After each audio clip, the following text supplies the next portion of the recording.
반갑습니다. 네, 그러니까 네, 반갑습니다. 네. 네, 감사합니다. 예, 오늘은 임성택 교수님의 초기 불교 49번째 팔정도와 도노 점수라는 주제입니다. 지난달에 했던 내용과 상당히 겹치는 부분이 좀 있습니다. 이 내용은 그 팔정도의 위치와 이제 사성제에서 어떤 순서로 이거 닦음이 이루어진다, 뭐 이런 내용인데요. 이 교수님의 여기에 써놓으신 내용하고 이제 제 의견이 조금 다릅니다. 그런데 이건 누가 맞고 틀리고 하는 문제는 아니고요. 어떻게 해석하느냐, 이렇게 볼 수도 있고 저렇게 볼 수도 있다. 예, 이런 차원에서 이제 보시면 되겠습니다. 그래서 양쪽을 다 보시면 보다 더 깊은 이해가 되니까요. 예, 그런 의미로 살펴보도록 하겠습니다.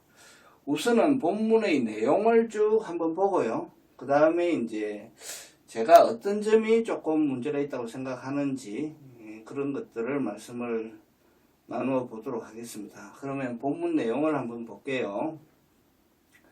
팔정도란 무엇인가? 여기에 다루고자 하는 팔정도는 도성제를 이루는 8가지의 바른 방법이죠. 그래서 지난달에 우리는 팔정도가 3가지 의미로 팔정도가 있다고 했습니다. 첫째는 도성제로서의 팔정도가 있고, 그 다음에 중도로서의 팔정도가 있고, 그 다음에 연기법으로서의 팔정도가 있다. 그 중에 이제 오늘은 도성제로서의 팔정도의 의미에 대해서 좀 더 깊이 있게 보는 시간이 되겠습니다.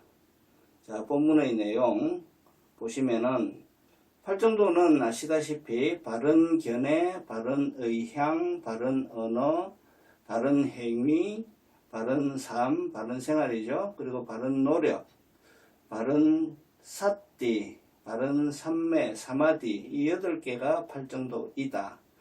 붓다는 고성제를 통해서 괴로움의 현실을 보고, 그 다음에 집성제를 통해서 그 원인을 밝히고, 멸성제를 통해서 괴로움이 소멸된 경지를 드러내고, 도성제를 통해서 구체적인 실천 방법을 밝히셨죠. 이 사성제의 가르침에서 팔정도는 맨 마지막의 도성제를 구성한다. 고진멸도의 도성제이고, 고진멸과 함께 있는 도성제죠. 고진멸도 사성제 속의 팔정도이다 라고 이제 얘기를 하고 계시죠. 사성제의 순서와 관련해서 일부 이견이 존재한다. 이거는 이제 교수님의 생각과 다른 어떤 견해가 있다. 그거는 뭐냐? 두 번째 집성제가 사성제의 원인이니까 그것이 첫 번째 고성제에 대해서 원인이 되고, 또 네 번째 도성제가 도닦음인데 그것이 세 번째 멸성제에 대해서 원인이 된다는 것이다. 이 얘기가 제 얘기하고 비슷하잖아요. 그런데 제 얘기는 이 얘기하고 또 다릅니다. 예. 그 내용을 이제 우리가 좀 보면은 공부가 재밌어요. 자, 이러한 주장에 따르면은 집성제가 먼저다 이거죠. 집성제가 먼저고 고성제가 그 다음이다. 그 다음에 도성제가 먼저고 멸성제는 그 다음이다. 이런 논리가 있다. 사실 괴로움은 가래라고 하는 원인에서 비롯된다는 것이고, 괴로움이 소멸된 열반의 경지는 도닦음을 통해서 얻어진다고 생각할 수 있다. 그렇게 볼 때 사성제의 순서는 집성제로부터 고성제, 그리고 도성제로부터 멸성제, 이러한 형식이 되어야 한다라는 일부의 주장이 있다.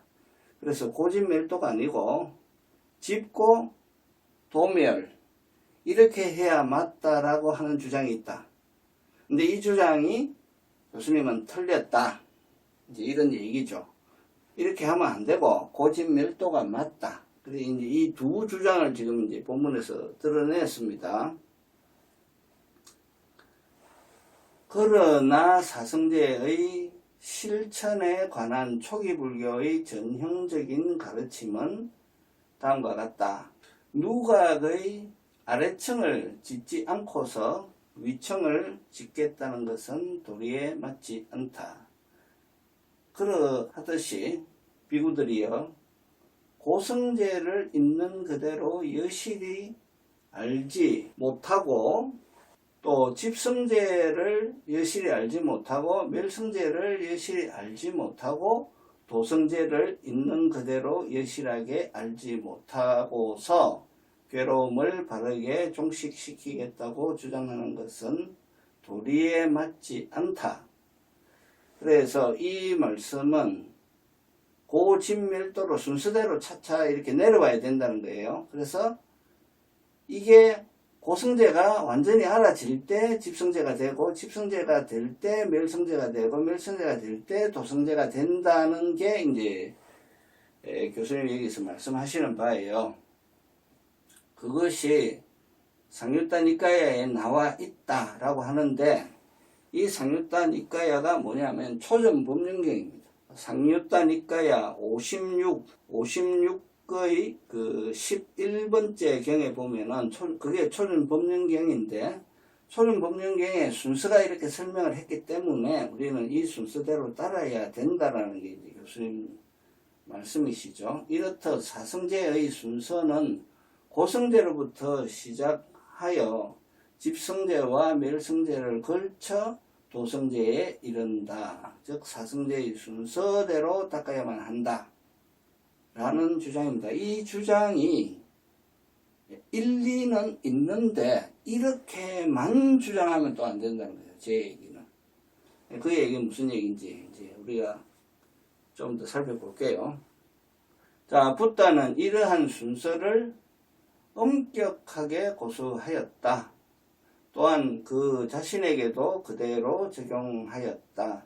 그리하여 고성제로부터 차례대로 성취한 연후에 비로소 완전하게 깨달음을 선언하였다. 이 초전법륜경 가지고 하는 얘기입니다. 그래서 삼전 12행상도 이렇게 해서 설명이 되고 있다는 말씀이죠. 흔히 안육따라 삼약 삼보리 즉 무상정등각, 위없는 바른 깨달음 무상정등각이라고 하는 것도 이러한 순서에 입각해 있다는 사실에 유념할 필요가 있다. 또한 이것이야말로 초기불교의 정설이다 라고 이제 말씀하시는데 과연 그러한 부분만 있을까? 라는 게 이제 제가 오늘 드리고자 하는 말씀이고, 자, 상식적으로 보자면 도성제의 팔정도를 통해서 멸성제의 실현으로 나아가는 것이 자연스럽게 여겨질 수 있다. 실제로 일부 경전에서는 도성제를 닦고서 멸성제로 나간다는 뉘앙스의 언급을 하기도 한다. 맞지마니까에 보면 이제 그런 언급도 있다. 그러나 초기불교의 일관된 입장은 멸성제를 실현한 연후에 도성제로 나간다는 것이다. 제가 이제 계속 말씀드리는 것은 뭐냐면 이렇게 그냥 딱 끊어서 표현하는 거 있잖아요. 멸성제가 있어야 도성제가 된다는 것. 그러니까 이 순서를 반드시 지켜야 한다는 것이 이 말에 얽매이게 될 때 좀 문제가 있다는 겁니다. 자, 더 볼게요. 이러한 사실은 신중하게 받아들일 필요가 있다. 팔정도의 위상에 관해서 매우 중대한 사실을 일깨우고 있기 때문이다. 이 가르침을 통해 팔정도는 깨달음의 원인이라기보다는 오히려 깨달음의 완성이라는 사실이 분명해진다. 그러니까 깨달음의 원인이 아니고 깨달음의 완성이다. 왜냐? 사성제 고진멸도의 맨 마지막 부분이니까. 그리고 순서대로 닦아야만 한다고 하니까 맨 마지막이 결론 아닙니까? 결론이고 맨 마지막이 완성이잖아요. 결론이자 완성이니까 그래서 팔정도의 위상이라고 이제 말씀하시는 거예요.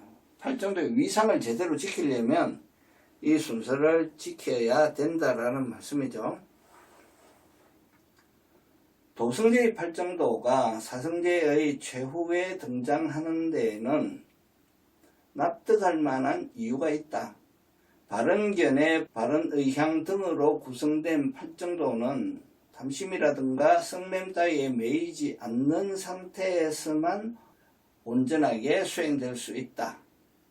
즉 팔정도의 실천은 어리석음 따위를 벗어날 때, 한마디로 말해서 탐진치를 벗어날 때라야 비로소 원만하게 이루어질 수 있다.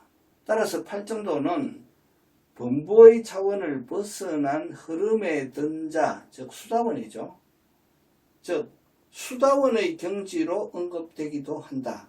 팔정도는 결국 깨달은 다음에 닦는 거니까 수다원이 닦는 것이 팔정도다. 이렇게 논리가 더 비약하는 거예요. 저는 이 부분이 잘못됐다는 거예요. 이 부분이. 자, 더 봅시다. 사리부타여 흐름에 든 이라고 말한다. 사리부타여 누가 흐름에 든 이인가? 세존이시여 이러한 거룩한 팔정도를 갖춘 이가 흐름에 든 이입니다. 이러한 이름과 이러한 족성을 가진 자를 일컬어 흐름에 든 이라고 합니다. 예, 그래서 이 말씀이 맞다 이렇게 이제 주장하시는 거죠. 그리고 이제 여기에 이제 또 도노 점수라는 얘기를 하는 거예요. 어떻게 하느냐면 후대 한국불교의 보조국사 진울께서는 이러한 경우를 두고 깨달음이 전제되지 않으면은 참된 닦음이 있을 수 없다 라고 하였다. 혹은 문득 깨달음을 얻고 차례로 닦아 나가야 한다는 도노 점수를 내세웠다. 그래서 고집 멸도이기 때문에 멸, 즉 깨달음을 얻은 다음에 수, 계속 닦아 나간다라고 하는 도노 점수의 이론적 근거도 여기에 있다고 말씀하시는 거예요. 그런데 제가 드릴 말씀은 이거예요. 문득 깨달음이라고 지금 하셨는데 이 문득 깨달음이 닦지 않고서 생깁니까? 어떻게 생각하세요? 닦지 않았는데 어떻게 문득 깨달음이 생깁니까? 닦지 않았는데 어떻게 고성제가 이해가 되며 닦지 않았는데 어떻게 고성제의 원인이 제거될 수가 있습니까? 그게 제가 드리고자 하는 말씀이에요. 예. 그래서 교수님의 말씀은 이해는 가죠. 뭐냐? 하나하나 완성해 나가야만 비로소 진정한 집성제, 멸성제가 이루어진다. 그리고 도성제가 이루어진다라고 하는 게 일리는 있지만 그래도 닦지 않고 그것이 되느냐 하는 거죠. 자, 이 문제를 사실 이 경전은 답을 주고 있습니다. 그게 이제 오늘 총 말씀의 결론 부분인데 그에 대해서 굉장히 이율배반적이잖아요. 그 이율배반적에 대한 답은 분명히 경전에서 제시를 하고 있어요. 근데 그 부분을 언급을 안 하고 이렇게만 말씀을 하시니까 혼동이 이제 일어나는 거예요.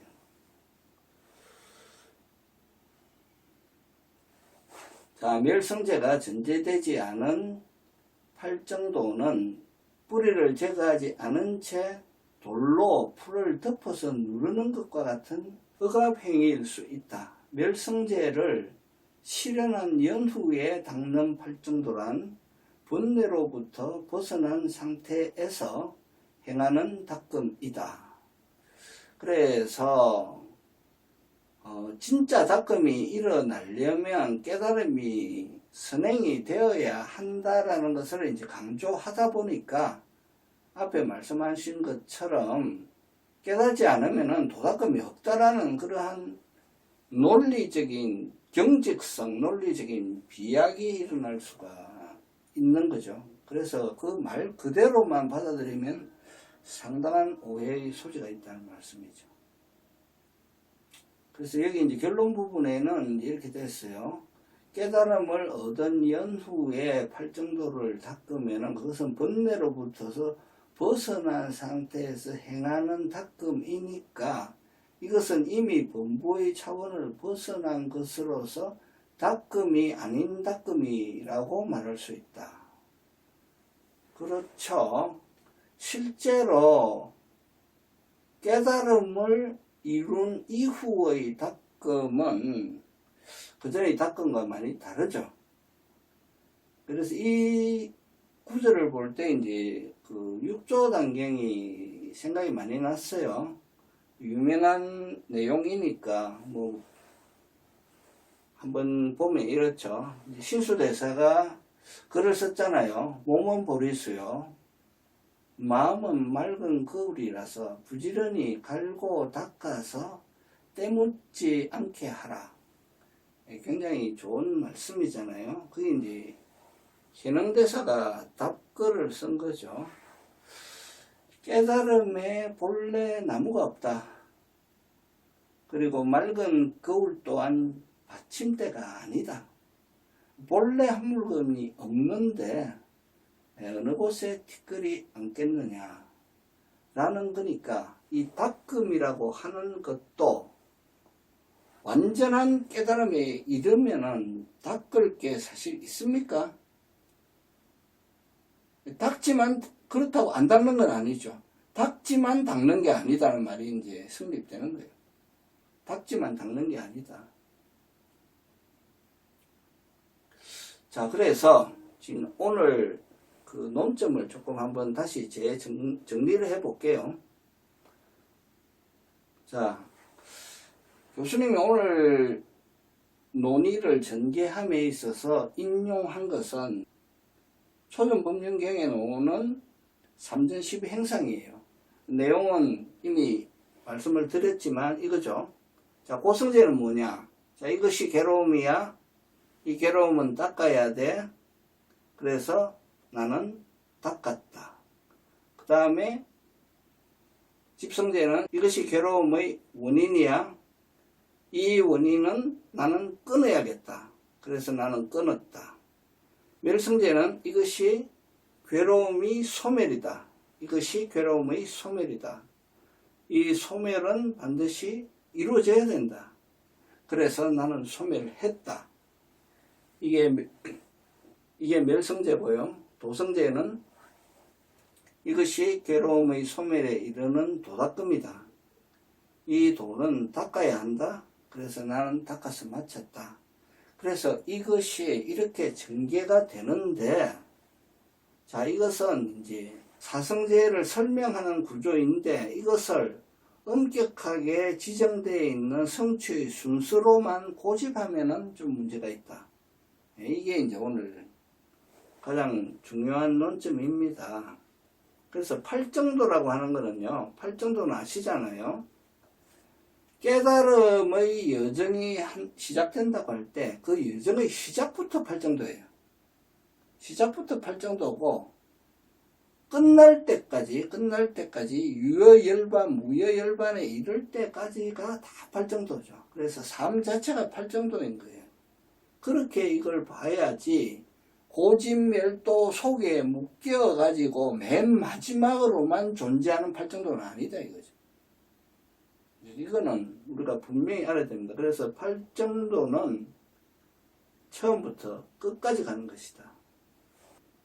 그래서 이 도닦음 팔정도를 처음부터 해야만 고도 정확하게 알게 되고 집도 버릴 수가 있고 멸도 정득하게 된다는 거죠. 그래서 고집멸은 어떻게 보면은 동시에 출발을 하고 진행이 되어서 동시에 완성되는 것이다. 그러니까 이것이 성취의 동시성이 있다. 예, 이렇게 이제 저는 좀 생각을 합니다. 이것이 맞다고 보는 거예요. 즉 뭐냐 하면 고성제도 진짜로 고성제를 이해했다. 그냥 이제 머리로 이해하는 게 아니고, 수다원의 경지 정도에서 진짜로 고성제를 이해한다는 것은 뭐냐 하면 쉬운 게 아니죠. 왜냐? 왜 고성제를 이해한다는 거가 가장 출발이지만 쉬운 게 아니냐면, 고성제를 진짜로 이해하면 어떻게 됩니까? 고성제의 8번째, 오음승고를 이해한다는 거잖아요. 그럼 오음승고가 뭡니까? 오온에 내가 없다는 거잖아요. 오온에 내가 없다. 그리고 오온이 내 거가 아니다는 거잖아요. 그러면 조견, 오온, 개공한 거예요. 조견, 오온, 개공을 하면은 도일체고액이잖아요. 그래서 고진멸은 동시에 팡 하고 터져나가는 거가 맞는 거예요. 그래서 팔정도를 밑에다 깔고 쭉 수행을 하게 되면은 고진멸이 동시에 이루어진다. 이게 이제 제 생각입니다. 제 생각이 제가 맞다고만 얘기하는 건 아니에요. 제가 보기에는 이게 더 맞지 않느냐. 제 생각에는 이렇다는 거죠. 그냥 제 생각에는 이렇다. 그래서 저는 이제 이해를 그렇게 하는 거죠. 팔정도는 처음부터 시작된다. 처음부터 시작되고, 그리고 끝까지 팔정도는 계속 갖고 가는 것이고, 깨달음은 동시성으로 고진멸이 동시에 이렇게 쫙 완성되는 거예요. 이런 이제 저는 구조로서 이해를 하고 있고, 자, 그래서 수다원, 지금 여기도 본문에도 수다원이 나오지만 이 수다원의 경지가 쉬운 거 아니에요. 진짜로 쉬운 거가 아닙니다. 그래서 수다원은 왜 쉽지가 않냐 하면 경전에 분명히 나오잖아요. 3가지의 족쇄를 끊어야 수다원이라고. 세 가지의 족쇄가 유신견하고 의심하고 개금치잖아요. 제일 어려운 게 유신견이죠. 이 유신견을 끊는다는 게 쉬운 게 아닙니다. 그래서 요새 이제 우리 불교계에 무슨 코스를 가면은 수다원 정덕 자격증을 주고 지금 이러고 있는 것 같은데요. 그렇게 하시면은 안 됩니다. 예. 제 생각은 그렇습니다. 그렇게 하시는 거 아니고, 우리가 수행을 할 때는 부처님 경전에 의지해서 수행을 해야 돼요. 그래서 갈수록 온갖 법이 난무할 때 어떻게 수행하라고 부처님 그러셨어요. 자신한테 의지하고 경전에 의지해서 수행하라. 법에 의지하라는 게 경전에 의지하라는 거 아닙니까? 그래서 우리는 이러한 혼동이 올 때마다 경전을 여러 번 읽으시면은 그 부처님의 원뜻이 무엇인가, 이거를 이제 계속 찾아나가는 것이 우리 수행이다. 이렇게 생각합니다. 수다원에 대해서 이제 제가 조금 더 적어 봤는데요. 참고가 되게 한번 봅시다. 그럼 수다원은 어떤 사람이 수다원이냐? 흐름에 든 사람이다. 그래서 인류 또는 예류자라고 한다. 성취는 뭐냐? 진리를 맛본 단계로서 도를 봤다는 거죠. 그래서 법안이 생겼다. 이게 법이구나 하고 깨달음이 일어난 사람이 수다원이에요. 뭐를 끊었느냐? 유신견을 끊었다. 자, 유신견은 2가지 핵심적인 거는 그거예요. 내가 존재한다. 그 다음에 오온이 나의 것이다. 또 오온 속에 내가 있다. 또 내 속에 오온이 있다. 이 4가지의 견해가 유신견인데 이것이 다 끊어지면은 나라는 생각이 끊어진 사람이 수다원이에요. 그래서 수다원이 쉽지 않다는 거예요. 그렇다고 수다원이 아란이냐? 그건 아니죠. 어떤 차이가 있습니까? 습기가 있는 거예요. 습기. 과거에 지어온 습기가 있어서 탐진치까지 완전히 떨어져 나가지는 않았다. 그러나 깨달음은 일어났다. 그러나 탐진치는 아직 남았다. 그래서 수다원은 거듭거듭 도를 닦고 행할 때 하나하나씩 그 습기가 떨어져 나가면서 탐진이 떨어져 나가고 맨 마지막에 치심이 떨어져 나가면서 아란이 된다. 이렇게 되어 있죠. 그러나 도를 보는 입장에서는 경지에 오른 이가 수다원이다. 네, 이렇게 보시면 됩니다. 환생은 최대한 7번을 넘어가지 않는다는 거죠. 인간이나 신의 몸으로 윤회하고 마침내 아란을 이루는 사람이 수다원이다. 위치는 사행사과 4가지 성인의 계위 중에 첫 번째 성인에 속한다. 그래서 제가 경전이 답이 있다고 그랬죠. 이 책의 본문 내용과 제가 좀 다르게 생각하는 거의 차이점에 답이 있다고 했는데, 그 무슨 얘기냐 하면은, 교수님이 말씀하시는 이 본문 내용이 맞는 거는 뭐냐 하면, 진짜로 도닦음이 일어나려면 깨달음 이후에 팔정도가 행해질 때 그게 진짜 팔정도다라는 말씀이 맞아요.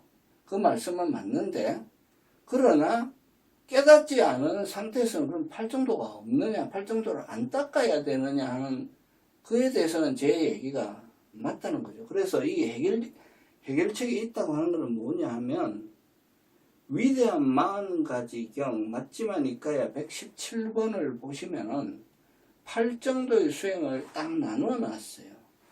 그래서 깨달음에 아직 이르지 못한 세간에서 있는 범부, 그러니까 아직 수다원이 안 된 상태의 수행자가 닦는 8정도가 있고 성자가 닦는 8정도가 있다, 이렇게 나누어 놨어요. 그래서 우리가 그냥 8정도라고 하니까 자꾸 여기에 걸리고 저기에 걸리고 하는 것이지, 이래서 초보자도 8정도를 닦는 거고 성자도 8정도를 닦는 거구나, 이렇게 맞지마니까야 117번에서 상세히 설명을 해놨기 때문에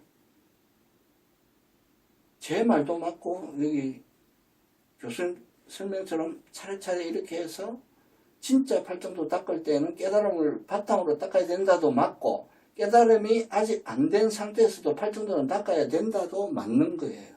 그러니까 우리가 공부할 때 말에 너무 얽매이면 안 된다는 거예요. 그래서 좀 더 자세히 보실 분들은 이 본문 내용에서는 나와 있지 않지만, 이제 위대한 40가지경 맞지마니까야 117번을 보면은 나와 있습니다. 잠깐 내용을 한번 살펴볼게요. 맞지마니까야 117번 6번에 보면 이렇게 되어 있습니다. 비구들이여, 그러면 어떤 것이 바른 견해인가? 바른 견해부터 지금 설명하는 거예요. 비구들이여, 나는 바른 견해는 2가지라고 말한다. 바른 견해에 2가지가 있다. 그러니까 8정도의 제1번을 닦는 데 있어서 2가지가 있다. 번뇌에 물들 수 있고 공덕의 편에 있으며 재생의 근거를 가져오는 바른 견해가 있고, 번뇌에 물들지 않고 출세간의 것이며 도의 구성 요소인 성스러운 바른 견해가 있다. 그래서 이 바른 견해를 세간의 바른 견해와 출세간의 바른 견해로 이렇게 나누고 있습니다. 세간의 바른 견해는 어떻게 설명하고 있냐 하면, 세간의 바른 견해는 록기야 삼마디티라고 하는데, 이것은 보시와 공물과 제사의 공덕을 아는 것. 그러니까 보시를 하고 공물을 올리고 제사를 하면 그것이 공덕이 있다는 걸 아는 거예요. 그래서 선행이죠. 그래서 선행과 악행을 알고 업의 과보도 알고, 자, 이 세상과 저 세상이 있다는 것도 알고, 그 속에 중생과 성자가 있다는 것도 알고, 이러한 바탕에서, 그러니까 세간이죠, 이게. 세간적인 견해죠. 세간적인 견해에서 8정도를 닦는 것이다. 그래서 이러한 공덕의 편에 서 있으나 번뇌에 물들 수 있고, 즉 탐진치를 벗어나지는 못한다 이거죠. 이렇게 닦아서는 탐진치를 벗어나지는 못하고, 따라서 재생에서 벗어나지 못한다. 즉 윤회의 사슬에서 벗어나지 못한다. 그러나 이러한 선행과 선한 마음을 가지고 닦는 8정도가 있다, 그런 말씀이고, 그러면 출세간의 8정도는 뭐냐? 출세간은 꾸따라 삼마디티라고 하는데 사성제를 꿰뚫어하는 지혜, 사성제를 제대로 알고 태법각지의 통찰지를 갖춘다. 그래서 이 세상에 대한 염오와 이욕을 통해서 명지와 해탈을 얻는다. 이것이 번뇌에 물들지 않는 성스러움을 갖춘 출세간의 바른 견해이다.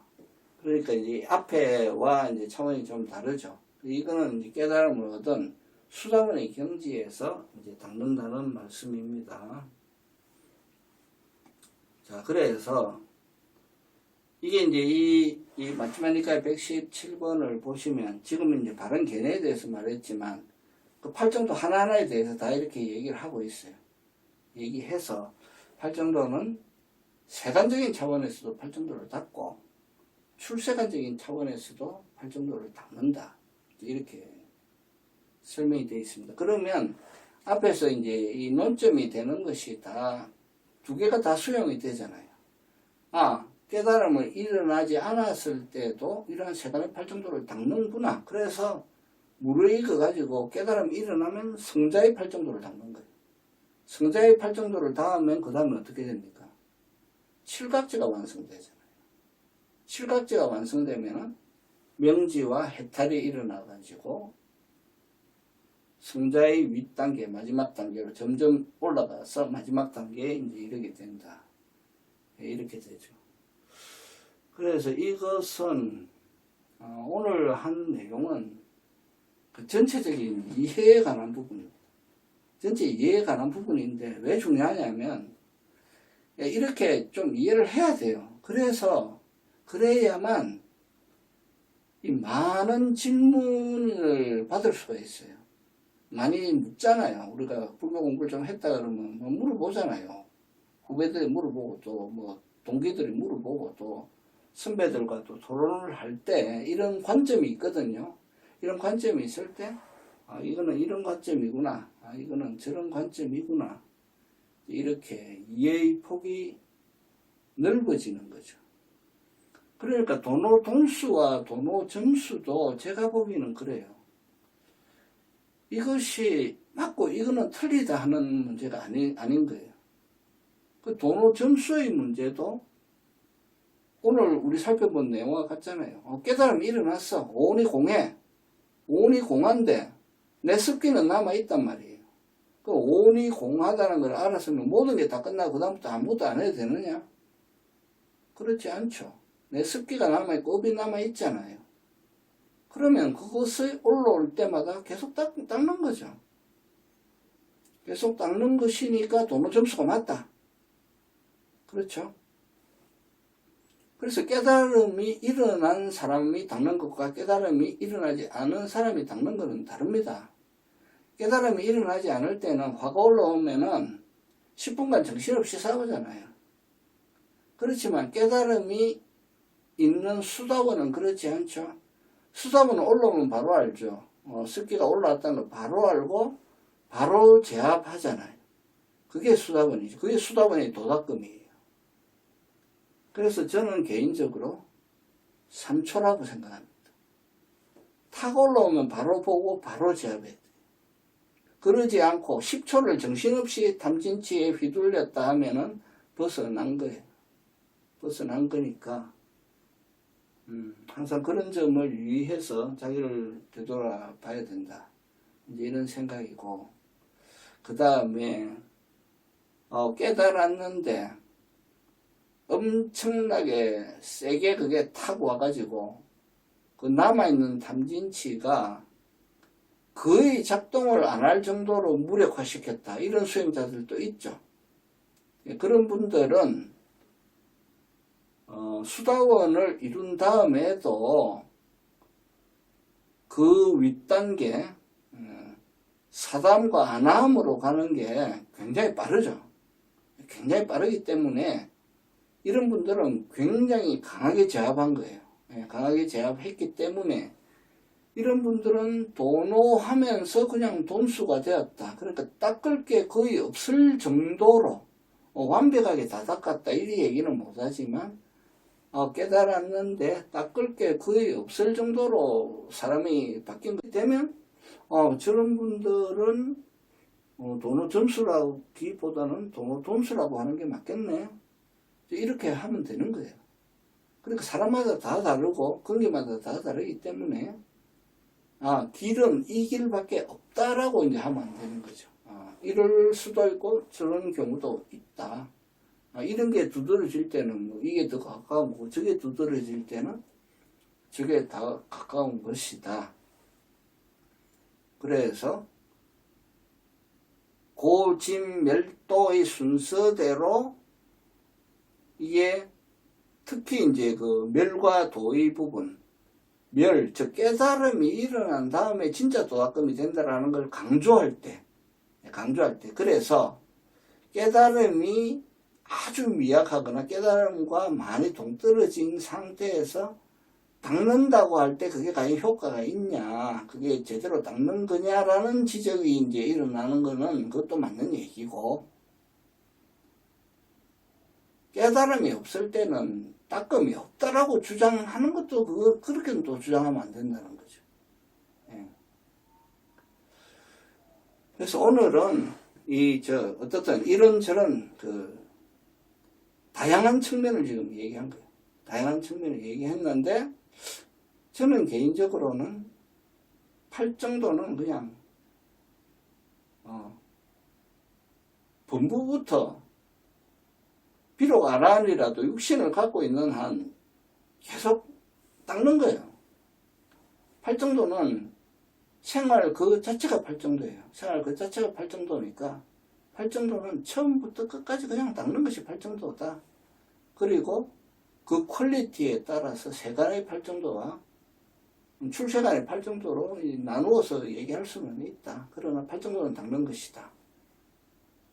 그 다음에 성취는 저는 동시성에 더 가까운 것 같아요. 그런 과정에서 고진멸은 거의 동시에 완성된다. 왜냐? 원인을 끊었다. 집. 괴로움의 원인을 끊었다는 것은 바로 이퀄 아닙니까? 그것이 바로 열반이죠. 해탈열반이죠. 그러니까 집을 끊어서 완성했다와 멸을 다 시켜서 괴로움이 끝나서 드러났다라고 하는 건 같은 얘기라는 거예요. 그 다음에 그것과 고성제에서 고를 완전히 이해했다. 즉 유신견이 완전히 떨어져 나갔다고 하는 것은 거의 동시성을 갖는다. 제 생각은 좀 그렇습니다. 이상 오늘 드리는 말씀은 여기까지 드리겠습니다. 해능대사도 역시 그 오조 황인들한테 법을 전수받고 나서 소위 말하는 보림을 했다 그러는데, 그 보림이 바로 이제 그 보림이라는 말이 사실 이런 습기를 닦는 과정이 아닌가. 그래서 저는 나름대로 그렇게 해석을 했었거든요. 도노도 힘든 거고, 그래서 점오라고 말하고 싶고, 또 돈수는 또 더 힘드는 거니까, 저는 딱 저 의견을 말하고 싶다면 내자로 점오, 점수 네. 이렇게 말하고 싶습니다. 가장 현실적이고 실제로 퍼센트가 가장 높은 그런 경우라고 그렇죠. 생각이 됩니다. 저도 그렇게 생각합니다. 보림은 현재 내가 공부된 상태를 좀 더 잘 다진다. 네. 이게 완전한가 잘 다진다. 그렇게 저는 이해를 했었거든요. 네. 맞아요. 그럼 내가 현재 공부해서 계속 내가 보림을 해서 그게 완전한가를 확실히 알아줘야지 그 다음 단계가 넘어갈 수 있는 거니까. 그렇죠. 그 다음 단계 넘어가서 또 이것이 내가 확실한가를 또 그게 내가 확인을 할 수 있어야지 또 그 다음 단계 올라갔을 때 내가 거기에서 지나서 내가 이 단계에 왔구나 하는 걸 이제 알 수가 있으니까. 그렇죠. 우리는 단계마다 확실한 자기의 그 우림이 필요하다고 그렇게 생각을 하면 되는 게 아닐까. 맞아요. 자기의 호흡수행 중에 자기의 숨을 느끼지 못하는 단계는 어떤 단계에서 자기 숨을 느끼지 못하? 그게 이제 사선이죠. 사선. 예. 초선, 2선, 3선, 그 다음에 오는 사선의 단계. 네. 예, 사선의 단계인데, 테크니컬리, 이거 이제 팁을 드릴게요. 이건 이제 잘 이해하셔야 돼요. 왜냐하면 이제 우리 도마님께서는 그까지 지금 근접해 가고 계시니까, 우리 처음에 초선 시작할 때, 인중에서 들숨과 날숨을 느끼라 그러잖아요. 네. 그죠? 그래서 들숨과 날숨을 느끼는 걸 놓치게 될 때는 코 밑에 손 이렇게 갖다 대가지고 다시 여기 느껴보고 이대로 느끼라 그러잖아요. 그죠? 자, 그러면 초선, 2선, 3선을 거치는 동안에 그게 계속 유효합니다.